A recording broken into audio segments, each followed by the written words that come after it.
आज के श्री विजयादशमी उत्सव में प्रमुख रूप से उपस्थित राष्ट्रीय स्वयंसेवक संघ के सर संघचालक डॉक्टर मोहन भागवत जी, प्रांत संघचालक श्री दीपक ताम सेट्टीवार जी, प्रांत सह संघचालक श्रीधर गाडगे जी, महानगर संघचालक श्री राजेश लोया जी,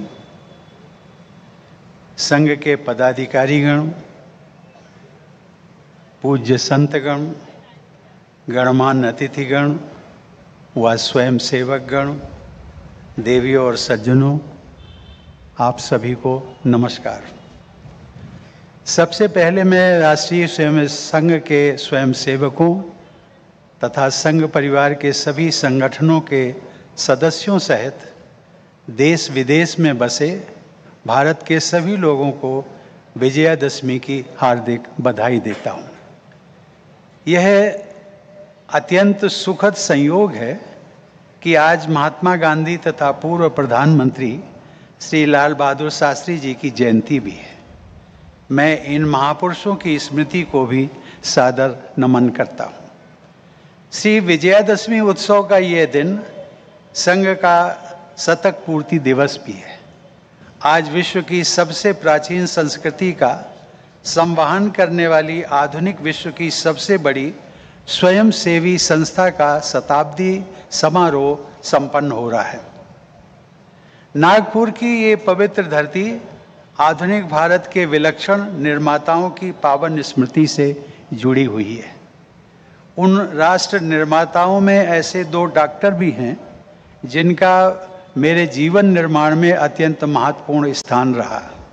वे दोनों महापुरुष हैं डॉक्टर केशव बलिराम हेडगेवार और डॉक्टर भीमराव रामजी आम्बेडकर। बाबा साहब आम्बेडकर के संविधान में निहित सामाजिक न्याय की व्यवस्था के बल पर ही मेरी तरह आर्थिक और सामाजिक पृष्ठभूमि का एक सामान्य व्यक्ति देश के सर्वोच्च संवैधानिक पद तक पहुंच सका। डॉक्टर हेडगेवार के गहन विचारों से समाज और राष्ट्र को समझने का मेरा दृष्टिकोण स्पष्ट हुआ। इन दोनों विभूतियों द्वारा निरूपित किए गए राष्ट्रीय एकता और सामाजिक समरसता के आदर्शों से मेरी जनसेवा की भावना अनुप्राणित रही है। श्रद्धेय बाबा साहब आम्बेडकर की पवित्र दीक्षा भूमि तथा आद्य सर संघचालक डॉक्टर हेडगेवार जी के पावन निवास स्थान का दर्शन करने का मुझे सौभाग्य मिला। आज के दिन मैं डॉक्टर हेडगेवार जी, श्री गुरु जी, श्री बाला साहब देवरस जी, श्री रज्जू भैया जी तथा श्री सुदर्शन जी के प्रति हार्दिक श्रद्धांजलि अर्पित करता हूँ। साथ ही मैं उन अनगिनत स्वयं सेवकों की स्मृति को भी सादर नमन करता हूँ जिन्होंने पूर्ण समर्पण के साथ भारत माता की सेवा की है। डॉक्टर हेडगेवार जी ने संगठन का जो पौधा लगाया, उसे बड़ा किया, उसे श्री गुरु जी ने प्रचुर विस्तार दिया तथा उसकी जड़ें मजबूत की। श्री बाला साहब देवरस जी ने संघ को पुष्पित पल्लवित करते हुए समरसता पर विशेष जोर दिया। रज्जू भैया जी ने स्वाधीनता के बाद के सबसे बड़े आर्थिक बदलाव और उससे होने वाले सामाजिक परिवर्तनों के बीच संघ को मार्गदर्शन दिया। श्री सुदर्शन जी ने राजनीतिक संक्रमण के दौर में सामाजिक और नैतिक बदलावों के बीच संघ के कार्य को आगे बढ़ाया। उनके कार्यकाल के बाद भी निरंतर आगे बढ़ता हुआ संघ एक पवित्र और विशाल वटवृक्ष की तरह अपनी जड़ों तथा शाखा प्रशाखाओं के माध्यम से भारत के लोगों को एकता, गौरव और प्रगति की संजीवनी तथा छाया प्रदान कर रहा है। डॉक्टर मोहन भागवत जी भारतीय परंपरा के अनुपम व्याख्याता होने के साथ साथ आधुनिकता और संस्कारों का समन्वय करने वाले एक दूरदर्शी सामाजिक वैज्ञानिक भी हैं। उनके साथ हुई अपनी अनेक भेंट वार्ताओं में मुझे उनकी राष्ट्रनिष्ठा, क्रियाशीलता और समावेशी व सृजनात्मक नेतृत्व के नए आयाम देखने को मिले हैं। मुझ जैसे एक सामान्य स्वयं सेवक को इस ऐतिहासिक अवसर से जोड़ने के लिए मैं संघ का हृदय से आभार व्यक्त करता हूँ। देवी और सज्जनों, अन्नदाता किसान से लेकर अंतरिक्ष वैज्ञानिक तक, विद्यार्थी से लेकर व्यवसायी तक, जनजातीय समुदायों से लेकर स्वास्थ्य सेवकों तक, श्रमिकों से लेकर अधिवक्ताओं तक, पूर्व सैनिकों से लेकर कला साधकों तक, बालकों से लेकर मातृशक्ति तक, अर्थात समाज के सभी लोगों को विभिन्न आयामों के माध्यम से जोड़ने का सत्कार्य संघ द्वारा निरंतर किया जा रहा है। देवियों और सज्जनों, विजयादशमी उत्सव के प्रति भारतीय जनमानस का सदियों से चला आ रहा उत्साह यह सिद्ध करता है कि हमारे देशवासी धर्म और सत्य के हमेशा पक्षधर रहे हैं।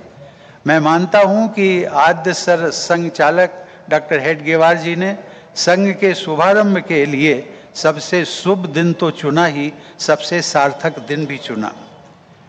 विश्व पटल पर वर्चस्व रखने वाले कितने ही संस्थान, विचारधाराएं, व्यक्तित्व और राष्ट्र 100 वर्षों के काल प्रवाह में विलीन हो गए, यहाँ तक कि विस्मृत भी हो गए, लेकिन राष्ट्र प्रेम और भारतीय आदर्शों की संजीवनी से विधि पूर्वक पोषण ग्रहण करते हुए राष्ट्रीय स्वयंसेवक संघ जितना विशाल हुआ है उतना ही सशक्त भी हुआ है और जीवंत भी हुआ है। डॉक्टर हेडगेवार जी ने एक ऐसे संगठन का सृजन किया जिसकी सरल, सहज और प्रभावी विचारधारा और कार्य पद्धति से उसे अनूठी प्राण शक्ति मिलती रही है। यद्यपि संघ की कोई औपचारिक सदस्यता नहीं होती है, लेकिन संघ के स्वयं सेवकों जैसी निष्ठा भी कहीं नहीं दिखाई देती है। देवियों और सज्जनों, संघ की विचारधारा तथा स्वयं सेवकों से मेरा प्रगाढ़ परिचय वर्ष 1991 के आम चुनाव के दौरान हुआ। कानपुर जिले के घाटमपुर लोकसभा चुनाव क्षेत्र में भारतीय जनता पार्टी का मैं प्रत्याशी बना। उस चुनाव अभियान के दौरान समाज के विभिन्न वर्गों के लोगों से मिलने तथा उनके साथ कार्य करने का अवसर मुझे मिला। जिन सहयोगियों को मैंने सबसे सहज, निष्ठावान और जात पात के भेदभाव से पूरी तरह मुक्त पाया, वो संयोग से संघ पदाधिकारी और स्वयंसेवक ही थे। अभी भी समाज के बहुत से लोगों को ये जानकारी नहीं है कि संघ में किसी भी प्रकार की अस्पृश्यता और जातिगत भेदभाव नहीं होता। मैं समझता हूँ कि समाज के अनेक वर्गों में संघ से जुड़ी ऐसी निराधार भ्रांतियों को दूर करने की जरूरत है। इस संदर्भ में वर्ष 2001 में लाल किले के परिसर में आयोजित एक दलित संगम रैली का मैं उल्लेख करना चाहूँगा। उस समय अनुसूचित जाति मोर्चा का राष्ट्रीय अध्यक्ष था। श्रद्धेय अटल जी प्रधानमंत्री थे। देश में बहुत से लोग संघ परिवार तथा अटल जी को दलित विरोधी होने का दुष्प्रचार करते थे। उस रैली को संबोधित करते हुए अटल जी ने उद्घोष किया था कि हमारी सरकार दलितों, पिछड़ों और गरीबों की भलाई के लिए बनी है। हमारी सरकार मनुस्मृति के आधार पर नहीं बल्कि भीम स्मृति के आधार पर काम करेगी। भीम स्मृति अर्थात भारत का संविधान। उन्होंने यह भी कहा था कि हम भीमवादी हैं अर्थात अम्बेडकरवादी हैं। मैंने अटल जी के उद्बोधन की कुछ बातों को आपके साथ साझा किया। संघ की विचारधारा के प्रति समाज के इस वर्ग में जो दुष्प्रचार प्रसारित किया जा रहा था, उसे दूर करने में अटल जी के उस संबोधन की ऐतिहासिक भूमिका रही है। संघ वस्तुतः सामाजिक एकता और सुधार का प्रबल पक्षधर रहा है और इस दिशा में सदैव सक्रिय भी रहा है। पिछले कुछ वर्षों से मैं अपनी आत्मकथा लिखने का प्रयास कर रहा हूँ, जिसे मैं हाल ही में संपन्न कर पाया हूँ। उसे मैंने Triumph of the Indian Republic, मैं फिर रिपीट करता हूँ, Triumph of the Indian Republic, my journey and my struggles, ये मैंने उसका नाम दिया है।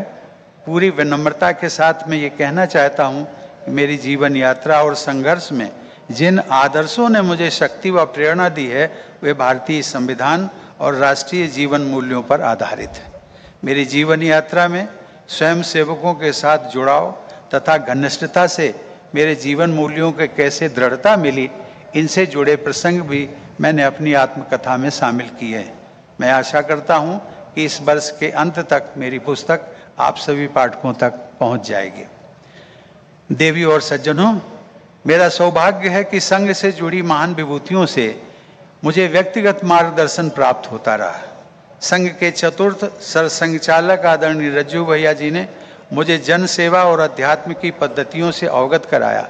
उन्हीं के सुझाव पर मैंने राज्यसभा सांसद के अपने कार्यकाल के दौरान विपश्यना ध्यान पद्धति का अभ्यास शुरू किया। मैंने देखा है कि संघ के कार्यकर्ता भारतीय परंपराओं में निहित निरंतरता और एकता को महत्व देते हैं।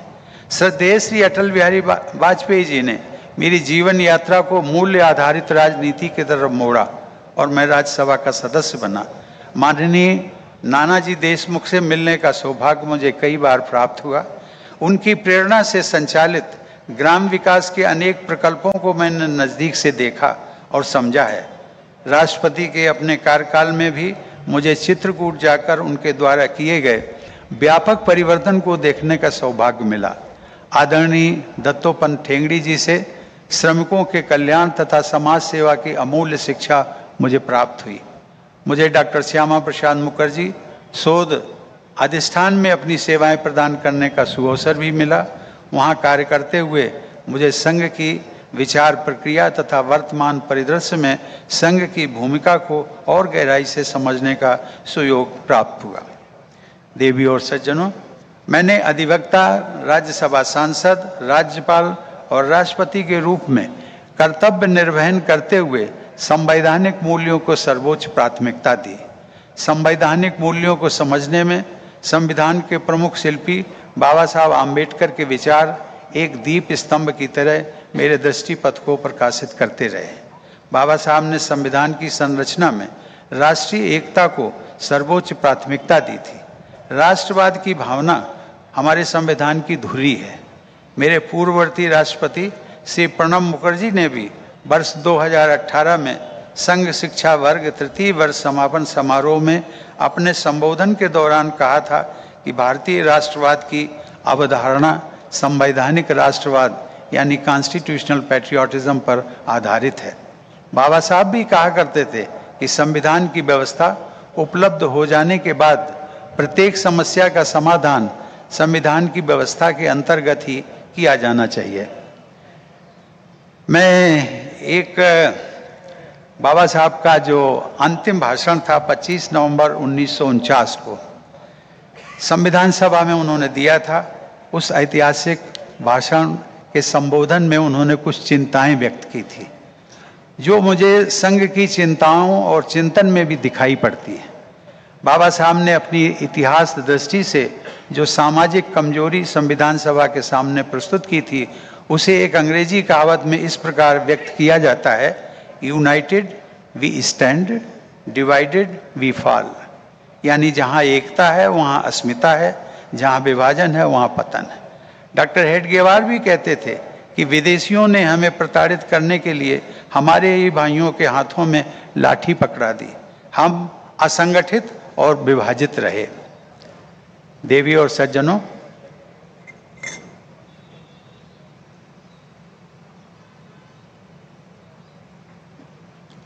स्वाधीनता के पूर्व के राजनीतिक परिदृश्य में सांप्रदायिक विभाजन की भावना को भड़काने वाले अनेक तत्व सक्रिय थे। लोगों में सांप्रदायिकता से ऊपर उठकर राष्ट्र प्रेम को प्राथमिकता देने का संदेश प्रसारित करने के लिए बाबा साहब के समकालीन जो नेता थे, अनेक प्रबुद्ध व्यक्तियों का मानना था कि जनता के बीच हम सबको ये जाकर कहना चाहिए कि सबसे पहले हम भारतीय हैं, उसके बाद ही हम हिंदू, मुसलमान, सिख या ईसाई हैं। परंतु भारतीयता के बारे में बाबा साहब की सोच कहीं अधिक व्यापक थी।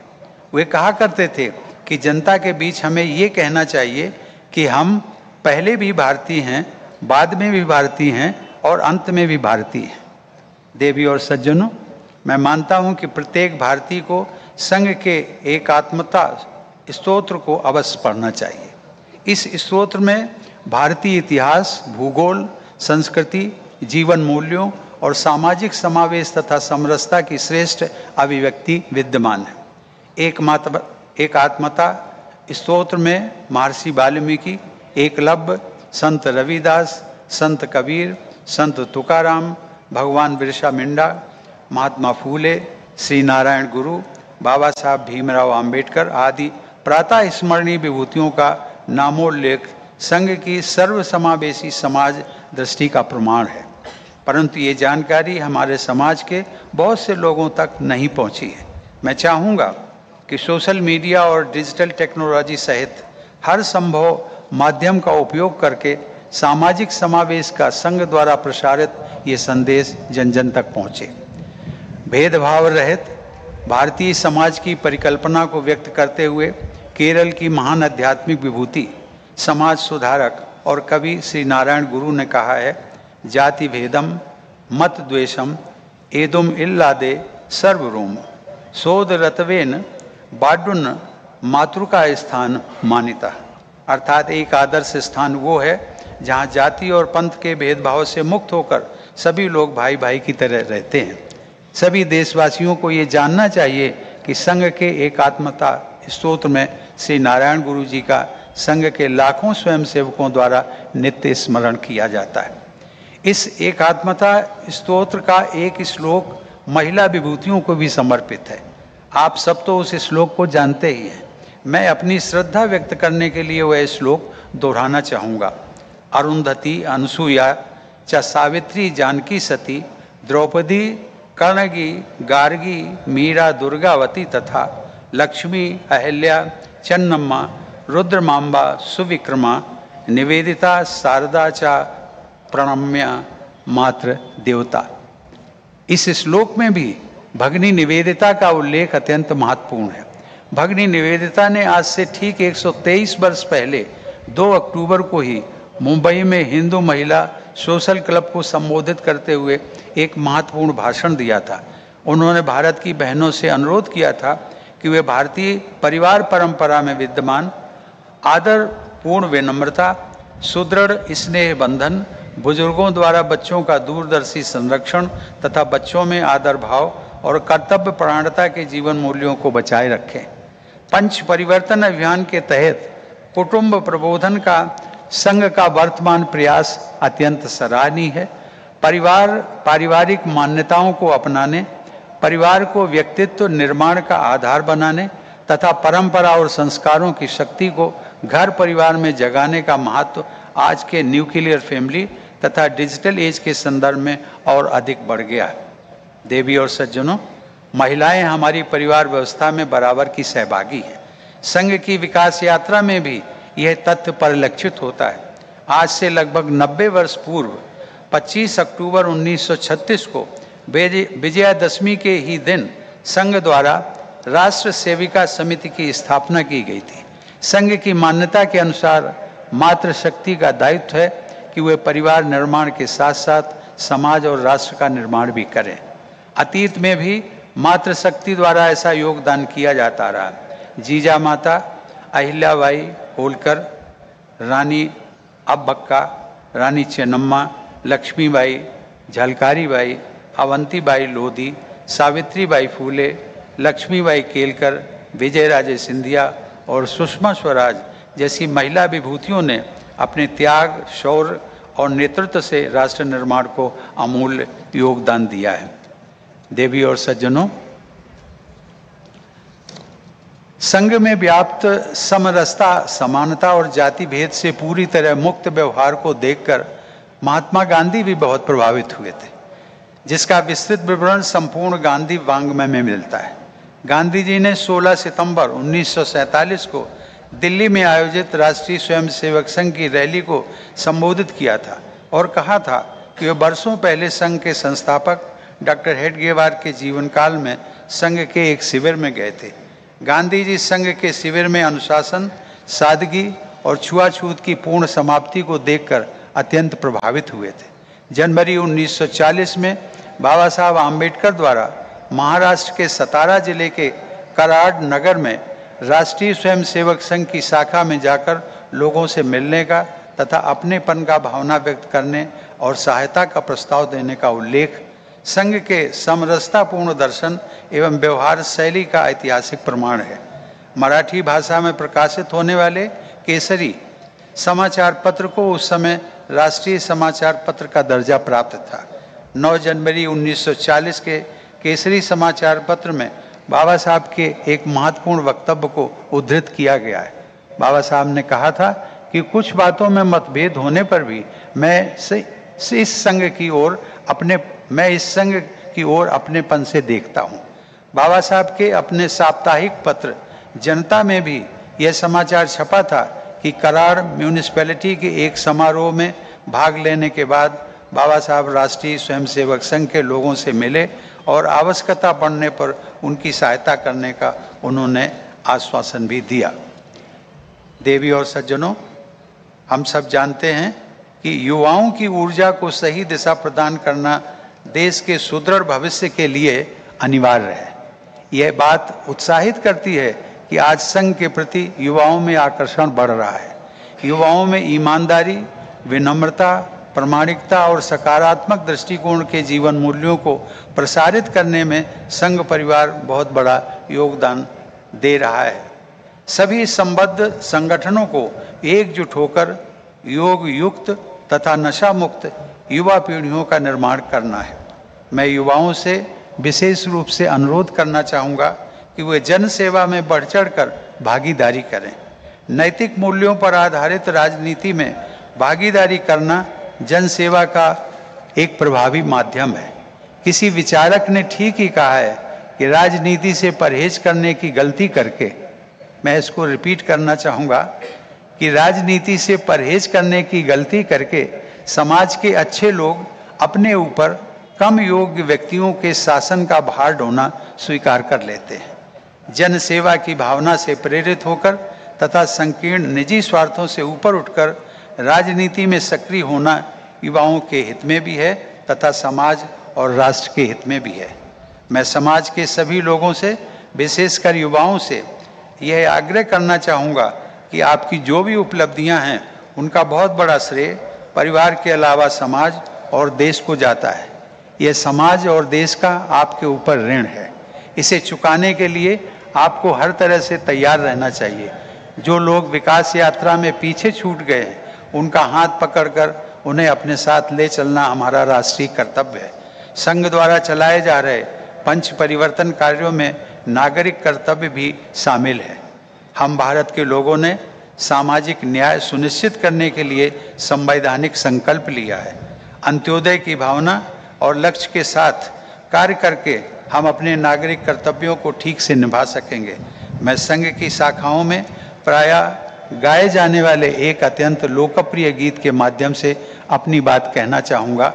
लाखों स्वयंसेवक इस गीत को भली भांति जानते हैं, फिर भी ये पंक्ति मैं दोहराना चाहूँगा कि देश हमें देता है सब कुछ, हम भी तो कुछ देना सीखें। अंत में मुझे विश्वास है कि वर्ष 2047 तक विकसित भारत तथा पूर्णतः समरस और एकात्म भारत के निर्माण में संघ का असीम योगदान रहेगा। मैं पुनः आप सभी को विजयादशमी के पावन पर्व की बधाई देता हुए अपनी बात समाप्त करता हूँ। धन्यवाद। भारत माता की जय।